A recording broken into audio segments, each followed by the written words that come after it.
룻기 2장에 보면은 룻이 이삭을 주어가지고 시어머니를 봉양하는 내용이 나오고 있습니다. 어떻게 해서 이렇게 되는 거 아니?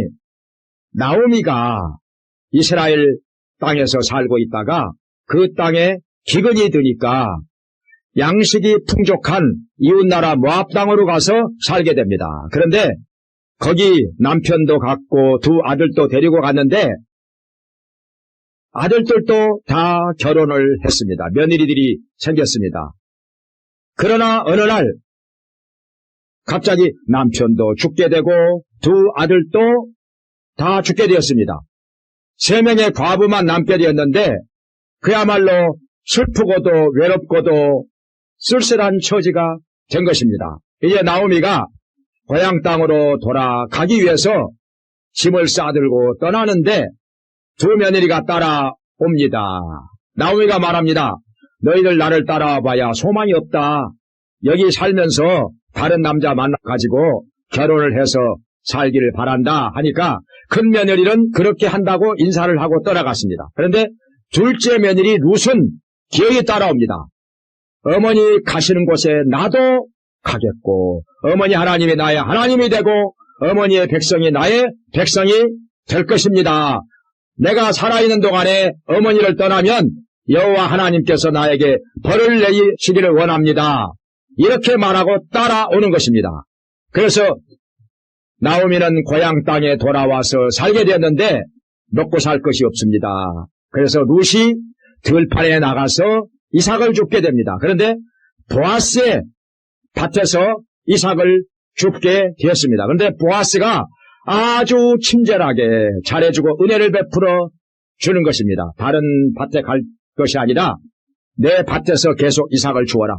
그리고 소년들에게 명합니다. 건드리지 말고 그리고 곡식단에서 한 움큼씩 빼어서 바닥에 흘려놓으라.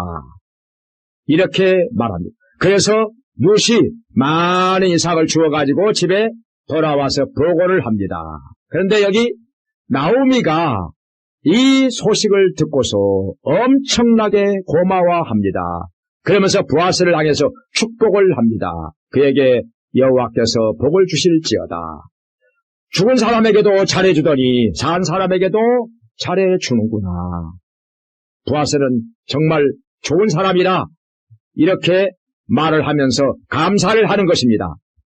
근데 그 이전에 룻도 보아스가 계속해서 내 밭에서 이삭을 주어라 말하 했을 때 땅바닥에 엎드려서 절을 하면서 감사를 하는 것입니다. 당신의 하녀들만 또 못한 저에게 그리고 이방 여자인 저에게 이런 은혜를 베풀어 주시나이까 정말 감사합니다 하면서 감사를 하는 것입니다. 이렇게 룻도 감사하고 나오미도 감사하고 감사할 줄 아는 사람들, 그런데 이것이 당연한 것이 아닙니다. 이것이 정말 이 시대에도 그렇고 그 당시에도 그렇고 드문 일입니다. 감사할 줄 모르는 사람들이 얼마나 많습니까?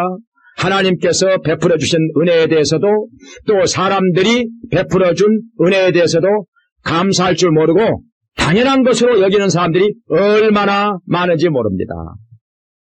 10명의 문둥병자 예수님께서 고쳐주셨는데 한 명만 와서 예수님께 사례를 하였습니다. 10명이 깨끗함을 받았는데 9은 어디 갔느냐 예수님께서 물으신 것입니다.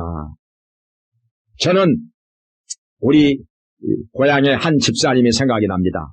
나이가 80대 후반이 되었는데 추수감사절이 되면은 들판에 나가서 이삭을 주워가지고 그것을 떨어서 추수감사 헌금으로 드리는 집사님이 있었습니다. 세신자들도 잘 챙기고 사탕을 사가지고 주일학교 교사들을 잘 대접하고 그런데 하나님께서 복을 주심으로 손자 2명이 목사들이 되었습니다.